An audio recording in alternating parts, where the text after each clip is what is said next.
Hello hello Shivari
Shivani शक्तीची म्हणजे महाराज शिव म्हणजे कोण शिव म्हणजे कोण शंकर आणि शक्ती म्हणजे पार्वती आदिमाया शक्ती या दोन कुल दैवताचं जागरण करून मानले ज्याचं मानलं त्याचं गुणगान गायलं पाहिजे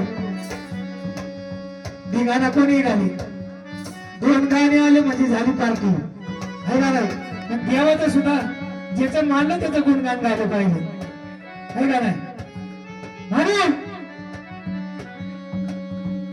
आज मग देवाच्या पहिले लग्न लागले गुरु महासातर वाण्याची नेवाशाची खंडोबाचं लग्न पहिलं झालं गुरु मग जिजुरले झालं का पालीला आपल्या नेवाशाला झालं नेवासा माहेर आहे पण खंडेरायाचे लग्न झाले कुठे पहिले अरे खंडेरायाचे लग्न लागले ऐका पालीला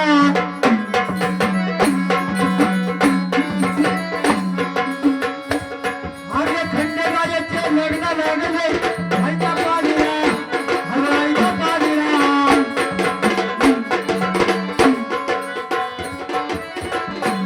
अरे ऐका पालीला ऐका ना तुझे दाखल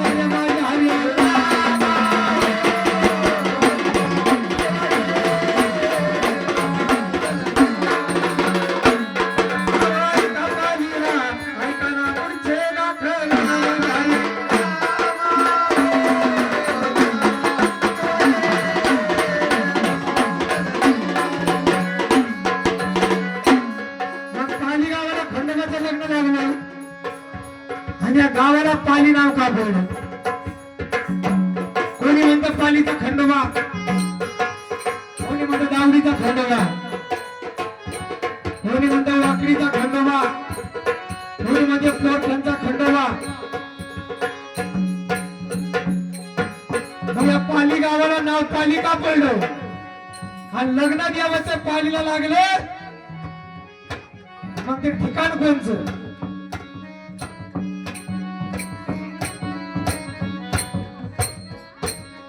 आहे का माहिती अरे खंडेरायाचे लग्न लागले ठिकाण सांगत तसं गेला अरे सांगत तसं गेला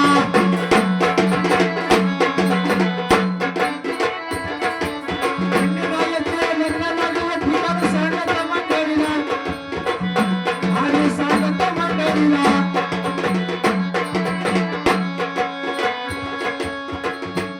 अरे तारा नावाची नदी म्हणती माझे हरी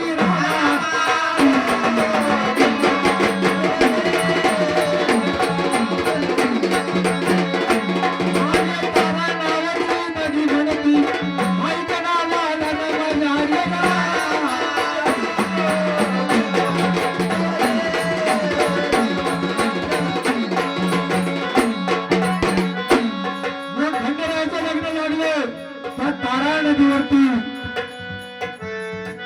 मग लग्न लागल्याच्या नंतर महाराज मग आपण होता पालीचा खंडोबा त्या गावामध्ये पालाही भक्तीत राहत होते अशी खंडोबाची भक्ती, खंडोबाची सेवा करायची.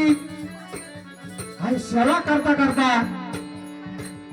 थोडे दिवस गेले महाराज आणि ती पालाई भक्ती थकली महाराज. थकली म्हणजे वयाने थकली गेली. आणि पालाईला कळलं महाराज देवाचं लग्न ठरलंय. मग पालाई काय म्हणली, देवा तुझं लग्न जमलंय देवा, पण तुझं जर लग्न या पाली गावात झालं तर माझ्या डोळ्याने तुझा सोहळा लग्नाचा पाहिजे. आणि जिजुरीला जर लग्न झालं तर माझं येणं होणार नाही. नेवाशाला जर लग्न लागलं तर माझं येणं होणार नाही. देवा तुझं लग्न ह्या पाली गावात झालं पाहिजे आणि या पाली गावाला चमत्कार दाखवला पाहिजे. चमत्कार म्हणजे काय, चमत्कार दाखवला पाहिजे. दर्शन दिलं पाहिजे देवा. तू दर्शन जर दिलं तर तुला हे लोक मानतील, नाही तर मानायचे नाही. खंडोबा म्हणले पालाई तुला दर्शन देईन एक दिवस. पालाई गाई वळायची महाराज, गाई. आणि त्या गाईमध्ये काळी कपिला गाय होती महाराज. देवाने सांगितलं ज्या टायमाला दिमान उगड आणि काळी कपिला गाई सोडशील, गाई सोडल्याच्या नंतर अशी गावापाशी गावाच्या अंतरापर्यंत जाऊन थांबन. जिथे तुझी काळी कपिला गाई थांबन तिथे तुला दर्शन देईल. दिमान उगला, काळी कपिली गाई सुटली महाराज. आपलं तास गाव आहे, त्या गावापर्यंत अशी काळी कपिली गाई गेली आणि त्या जागेवरती दुधाच्या धारा गायला फुटल्या. आणि दुधाच्या धारा फुटल्या आणि जागेवर त्या ठिकाणी स्वयंभू आत्मलिंग निघले. आणि मग सगळ्या गावाला दर्शन दिलं देवानं. आणि दर्शन दिल्यानंतर देव म्हणले पालाई तुला काय हवंय, काय हवंय. म्हणले देवा मला काहीच नको, जोपर्यंत चंद्र सूर्य तारे आहे तोपर्यंत माझं नाव अमर राहिलं पाहिजे. मला काही नको देवा. तुझी भक्ती केली मी, दिसलं झाली देवा, मला दर्शन दिलं. चंद्र सूर्य तारे देवा तोपर्यंत माझं नाव निघत राहिलं पाहिजे. देवाने सांगितलं जा, तुझं नाव पालाई ना पालाई, तुला पालीचा खंडोबा ओळखला जाईल.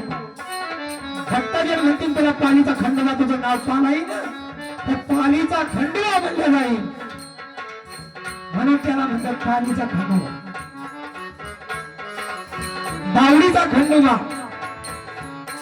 दावडी, त्या दावडीचा खंडोबा का म्हणलं जातं, का म्हणलं जातं? ह्या दावडीच्या खंडोबाला मुलगी चालत नाही. जागृत असलं ना महाराज, काहींना दावडीचा खंडोबा आहे तर मुलगी चालत नाही. का नाही चालत, थोडीशी कथा घडलेली महाराज. त्या गावामध्ये दावडीच्या खंडोबा त्या मोळक्या राहत होता महाराज. काय नाव होत, मोळक्या. आणि अतिशय गरीबी बर का, रोज भीक मागून खात होता. पण त्याच्या मनामध्ये आलं एक दिवस आपल्या देवाला जायचं आणि देवाला जायचं. जोडीनं मोळक्याची बायको आणि ते मोळक्या जेजुरीला गेले आणि दर्शन करून आले महाराज. आणि देवाला तिथे गेले. मोळक्या काय म्हणला, देवा माझ्या घरी एक दिवस तरी ये, मला भेट दे देवा, आणि माझी गरिबी नाहीशी कर. मोळक्या तिची बायको जेजुरीला जाऊन आले आणि आल्याच्या नंतर 12 वर्ष झाली. आणि आल्याच्या नंतर त्या मोळक्याचा म्हणतात ना महाराज इकडे सावली इकडे करत ही, त्या मोळक्याची ते 12 गावची जागीर झाली. 12 बैल दावणीला, 10-15 एकर जमीन त्या मोळक्यानी. म्हणून मोळक्या म्हणले महाराज श्रीमंत झाला, श्रीमंत. गरीब होता देवाने दिलं त्याला, भरपूर दिले, पण 12 वर्षाचा कालावधी गेला आणि खंडोबाच्या माणसाच्या मनात आले, देवा आपल्याला 12 वर्ष झाले भक्तांना भेट दिली होती, पण आपल्याला एक दिवस भक्ताच्या घरी जायचं काय, एक दिवस भक्ताच्या घरी भेट द्यायला जायचं. पण देव काय म्हणले महाराज, देव म्हणले आशा रूपात जायचं नाही, आशा रूपात नाही जायचं. अशा रूपात जायचं, देवाने घेतलं वाघ्याचं रूप, माणसाने घेतलं मुरळीचं रूप, वाघ्याचं रूप घेतलं देवानी आणि त्या दावडी गावामध्ये आले. आणि दावडी गावामध्ये येताना सगळ्या गावामध्ये वारी केली महाराज. वाघ्या म्हणले आता वाघ्या मुरळी वारी मागायची, त्या दावडीमध्ये वारी केली. आणि वारी केल्याच्या नंतर एक घर त्या मोळक्याचं राहिलं, मोळक्याचं घर राहिलं, सगळी का वारी केली, त्या मोळक्याच्या दारामध्ये आला. त्या मोळक्याच्या दारामध्ये येऊन काय म्हणला,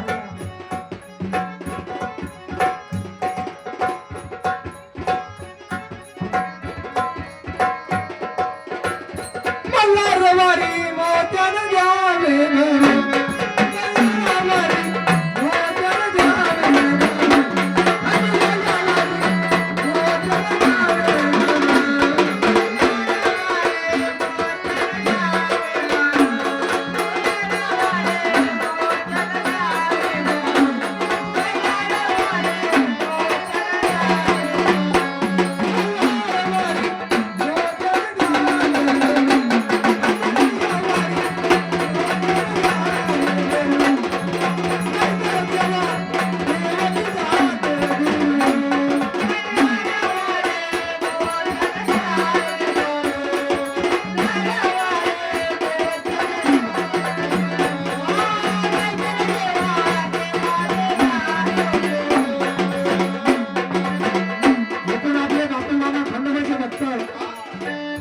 दावडी गावामध्ये आलो, जसं तुमच्या तास गावामध्ये आलो, जसं वळकेच्या दारामध्ये वारी मागितली, तसे तुमच्या दारामध्ये बापू मामानी 50 रुपये वारी केली देवाची. गड जेजुरीचे आम्ही रहिवासी,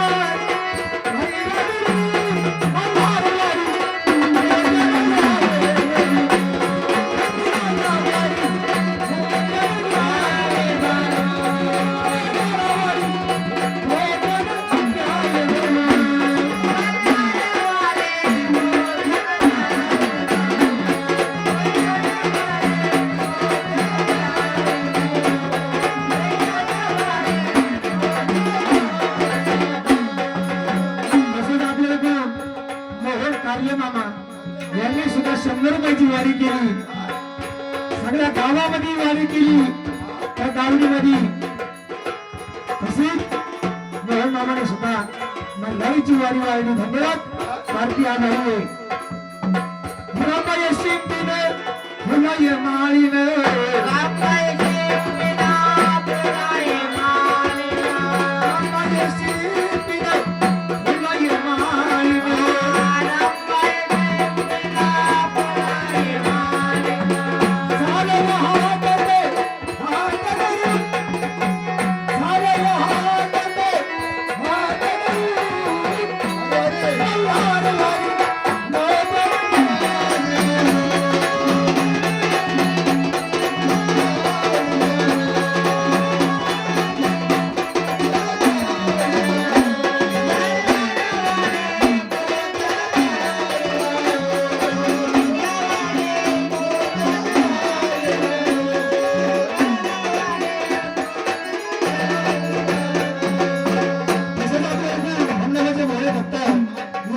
पार्टी आभारी धन्यवाद.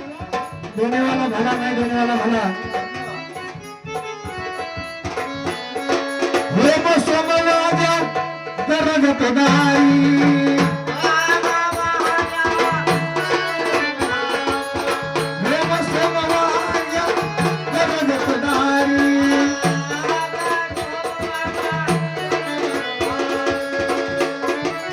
वाडवारी बाई माझा नवसाचा मल्हारी वाडवारी बाई माझा नवसाचा मल्हारी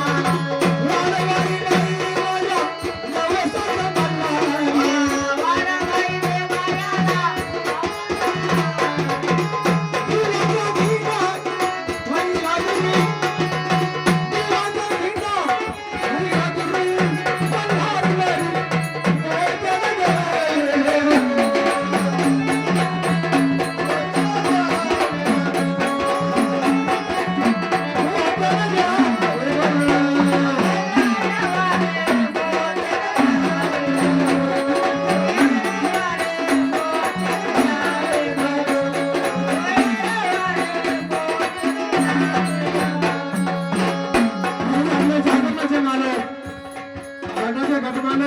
मल्हारवारी सुद्धा खंडोबाची वारी वाढली धन्यवाद भारतीयाबाई याला खंडोबा प्रसन्न असो महाराज मग बघा सगळी का वारी केली घ्यावे ना म्हणजे मोडक्याच्या दारामध्ये आला खंडोबा यावेळी रूप घेतलं वाघ्याचं माणसाने रूप घेतलं मुलीचं मल्हारीची वारी एवढ्यात मोडक्या बाहेर आला वा वा वा आता देवच म्हणलं देवाचं काय स्वरूप असेल आता माळसा देवी म्हणजे माळसा मुळीचं रूप माळसा काय स्वरूप कोण असेल त्या मोळक्याने पाठास त्या मोळक्याचं मन त्या मुळीवरती गेलं मुळीवर मन इच्छा झाली वारी मागितली अरे अरे अरे म्हणला वाघ्या आता ते ओळख नाही राहिली श्रीमंताला माणसाला देवाने दिलं का ओळख राहत नाही एक हाताने देतो आणि एक हाताने देव मागे घेत असतो हे खंडोबाचं काम असं हे फौजदारी खाते लय लांब जाऊन देतो आणि मग असं घेतो मागे आणि पांडुरंगाचं खातं हे मिलिटरीचं खातं आहे पांडुरंगाने दिलेलं मागे घेत नाही आणि खंडोबाचं खातं मग म्हणते ना ईश्वर पंढरी गडावर नांदत मल्हारी इकडे पांडुरंग विठोरी उभा इकडे घोड्यावर शोभा खंडोबा घोड्यावरती आणि इकडे विठोरी पांडुरंग उभा आहे आणि मग त्यामुळे असं म्हणलं जातं खंडोबाने दिलेलं एक हाताने देतो आणि एक हाताने मागे घेतो त्याच्याकडे लक्ष जर नाही दिलं काही काहीच्या पिढ्या जात्या तरी जागरण होत नाही आता याच आपल्या मालकाने किती वेळा केलं काय माहिती जागरण आता काही काहीच्या पिढ्या जातात महाराज पहिली पिढी जाते काही काय आता आम्ही रोज कार्यक्रम करतो ना काही ठिकाणी लगेच कळतं जागेवर गेलो तुमच्या दारापुढे आलं लगेच कळतं आम्हाला यांचं जागरण झालं असं का नसेल मग त्या 2-3 पिढ्यांनी जागरण केलेलं नसतं आणि ते पोरांना अडचण येते मोर